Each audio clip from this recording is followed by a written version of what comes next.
Shalom, salam damai sejahtera Bapak Ibu, Saudara dan Saudariku seiman.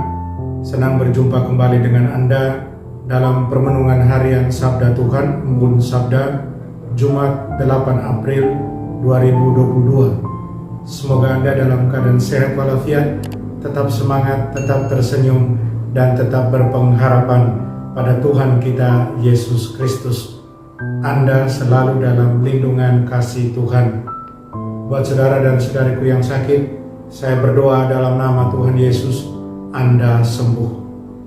Saudara dan saudariku seiman, gereja mengajak kita hari ini merenungkan bacaan pertama dari kitab Yeremia bab 20 ayat 10 sampai 13. Bacaan Injil dari Injil suci menurut Yohanes bab 10 ayat 31 sampai 42. Saya ajak Anda hari ini merenungkan, jadi pelaku firman dan bukan melupakan dan mengganggu firman Tuhan. Saudara dan saudariku yang terkasih, mari sebelum kita dengarkan dan renungkan firman Tuhan hari ini, kita tandai diri kita dengan tanda keselamatan dalam nama Bapa dan Putra dan Roh Kudus. Amin. Injil suci menurut Yohanes bab 10 ayat 31 sampai 42. Sekali peristiwa, orang-orang Yahudi mau melempari Yesus dengan batu.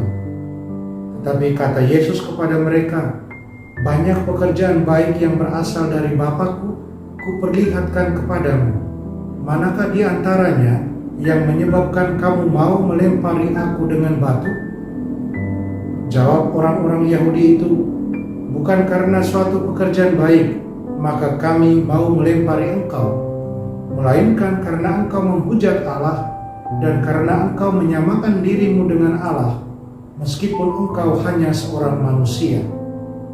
Kata Yesus kepada mereka, "Tidakkah ada tertulis dalam kitab Tauratmu, Aku telah berfirman, kamu adalah Allah?" Padahal kitab suci tidak dapat dibatalkan. Maka jikalau mereka kepada siapa firman itu disampaikan disebut Allah, masihkah kamu berkata kepada Dia yang dikuduskan oleh Bapa dan yang telah diutusnya ke dalam dunia, engkau menghujat Allah? Karena aku telah berkata, aku anak Allah. Jikalau aku tidak melakukan pekerjaan-pekerjaan Bapa-Ku, janganlah kamu percaya kepadaku. Tetapi jikalau aku melakukannya dan kamu tidak mau percaya kepadaku, percayalah akan pekerjaan-pekerjaan itu, supaya kamu boleh mengetahui dan mengerti bahwa Bapa ada di dalam aku dan aku di dalam Bapa. Sekali lagi mereka mencoba menangkap Yesus, tetapi ia luput dari tangan mereka. Kemudian Yesus pergi lagi ke seberang Yordan, ke tempat Yohanes dulu membaptis orang, lalu ia tinggal di situ. Banyak orang datang kepadanya dan berkata, "Yohanes memang tidak membuat satu tanda pun, tetapi semua yang pernah dikatakan Yohanes tentang orang ini adalah benar." Dan banyak orang di situ percaya kepadanya. Demikianlah sabda Tuhan. Terpujilah Kristus. Saudara dan saudariku terkasih dalam Kristus, mengapa para pemimpin agama begitu marah pada Yesus? Mereka mau membunuh dia, melempari dia dengan batu.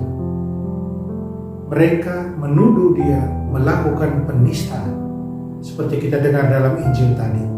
Karena dia mengaku sebagai anak Allah, dia menyamakan dirinya dengan Allah, walaupun dia manusia. Demikian pendapat mereka. Dan untuk itu, hukum Taurat mereka, hukum Musa, menetapkan hukuman mati untuk kejahatan penistaan itu.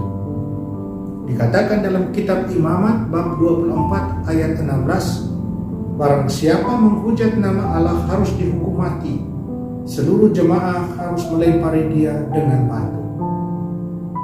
Dan ketika mereka mengambil batu yang mau mereka lemparkan ke Yesus, Yesus menghadapi serangan ini dengan argumen yang luar biasa. Dia memulainya dengan mengatakan soal banyaknya perbuatan baik yang dia lakukan. Menyembuhkan orang sakit, membangkitkan orang mati, memberi makan orang lapar. Dia menunjukkan bahwa kuasa dan perbuatannya yang luar biasa itu jelas-jelas berasal dari Allah. Dan kemudian Yesus membela haknya sebagai anak Allah dengan kutipan dari Mazmur 82 ayat 6. Aku berkata, kamu adalah Allah, anak-anak yang maha tinggi, kamu semua. Yesus di sini berargumentasi bahwa kalau kitab suci dapat berbicara seperti itu tentang manusia, mengapa dia tidak berbicara tentang dirinya sendiri seperti itu? Yesus kemudian membuat dua klaim.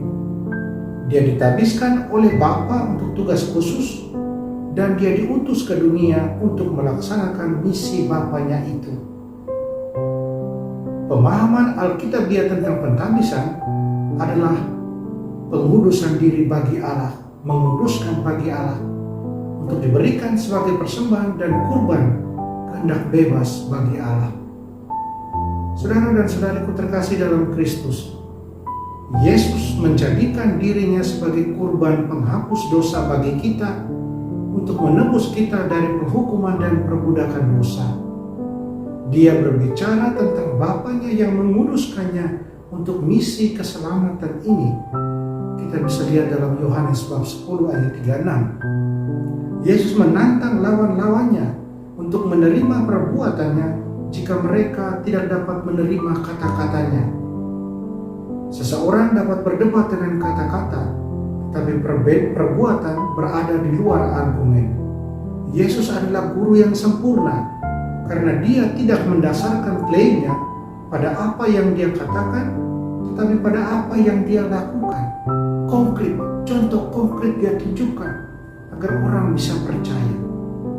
Sabda Allah adalah hidup dan kuasa bagi mereka yang percaya dan menerimanya sebagai sabda, sebagai firman dari Allah. Yesus menunjukkan kepada kita jalan untuk menapaki jalan kebenaran dan kekudusan. Dia mengurapi kita dengan kuasanya untuk menjalankan Injil, mewartakan Injil, melakukan Injil dengan sukacita, dan menjadi saksinya di dunia ini. Pertanyaan buat kita, apakah kita ini pelaku firman Allah, pelaku sabda Allah, pelaku firman Tuhan, ataukah kita hanya pendengar yang mudah lupa, bahkan kemudian mengganggu firman Tuhan itu? Saudara dan saudariku, semoga kita setia dalam komitmen kita sebagai pelaku firman Tuhan, agar semua orang boleh merasakan cinta Tuhan yang luar biasa itu, cinta Tuhan yang selalu menyelamatkan. Amin. Mari kita berdoa mohon kekuatan dari Tuhan. Ya Tuhan, tuliskanlah dalam hati kami pelajaran dari firman-Mu yang suci dan kudus, dan berilah agar kami menjadi pelaku firman-Mu dan bukan pendengar yang pelupa saja. Biarkanlah kami sungguh menjadi saksi dari firman-Mu itu. Amin. Mari kita mohon berkat Tuhan, Tuhan sertamu dan sertamu juga. Kita sekalian semua yang kita sayangi dan kasih, segala usaha, rencana, dan kerja kita dilindungi, dibimbing, dan diberkati Allah yang Maha Kuasa, Bapa dan Putra dan Roh Kudus. Amin. Jalanilah hari ini dengan senyum.